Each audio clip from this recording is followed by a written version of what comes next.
જય શ્રી કૃષ્ણ। આજે હું મોળી પૂરી બનાવવાની છું, તો એના માટે ઘઉંનો ઝીણો લોટ લઈ લીધો છે અને એમાં આપણે અજમો નાખવાનો છે। જીરું પણ નાખી શકાય, જીરું નાખવું હોય તો જીરું નાખવાનું, હું અજમો નાખું છું। થોડોક ચોળી અને સ્વાદ પ્રમાણે મીઠું નાખવાનું છે। હળદર પણ નાખી શકાય, જો પીળી કરવી હોય પૂરી તો હળદર નાખવાની, હું નથી નાખતી। અને આપણે લોટમાં થોડુંક મોણ દેવાનું છે તેલનું, જેથી કરીને પૂરી છે એ એકદમ સરસ પોચી બને। અને પછી આપણે સરખી રીતે આ જે બધો લોટ છે એમાં મીઠું અને અજમો નાખી સરખી રીતે આપણે મોણ દઈ દેવાનું છે લોટમાં। અને આપણે એનો લોટ બાંધવાનો છે, તો લોટ છે એ રોટલી કરતા થોડો કડક બાંધવાનો છે, જેથી કરીને પૂરી તળવી એ પૂરી છે એ તેલ તેલ ન લાગે। જો ઢીલો લોટ હશે તો પૂરી છે એ તળેલી તમે જોવો તો ઉપર નકરું તેલ હોય ને એવી લાગશે। જો તમે સરખો થોડો કડક લોટ બાંધશો તો પૂરી છે એકદમ કોરી લાગશે, તેલ તેલ નહીં લાગે।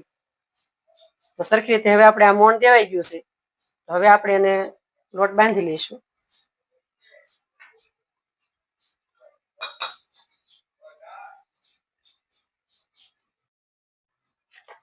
હવે આપણો આ પૂરીનો લોટ છે એ તૈયાર છે। હવે આપણે એને 10 મિનિટ માટે રેસ્ટ આપી દઈશું, પછી આપણે એની પૂરી બનાવશું।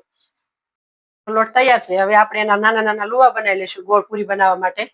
તો પેલા આપણે એક હરખા માપના થાય એટલે આ રીતના આપણે એનું બનાવવા, જેથી કરીને પૂરી છે એક હરખી માપની થાય અને લુવા એક સરખા થાય। પછી આપણે એની બધી પૂરી છે એ વણી લેવાની છે। તમારે જો મશીનમાં બનાવ્યું હોય તો મશીનમાં પણ બનાવી શકાય, હું તો વણીને જ બનાવું છું। હવે આપણે આ પૂરી છે એ વણી લઈશું।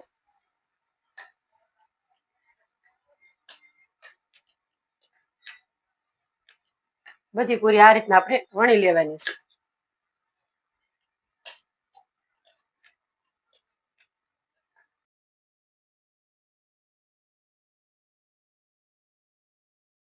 તો થોડુંક આપણે આમ જોઈશું, જો તરત આવી જાય ઉપર એટલે તેલ આવી ગયું છે, જોઈ લીધું।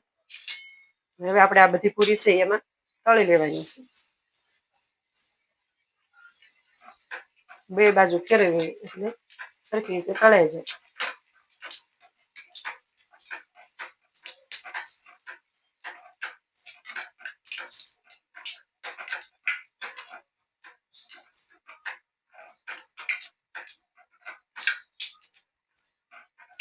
પછી પૂરી આપણી તળાઈને તૈયાર છે।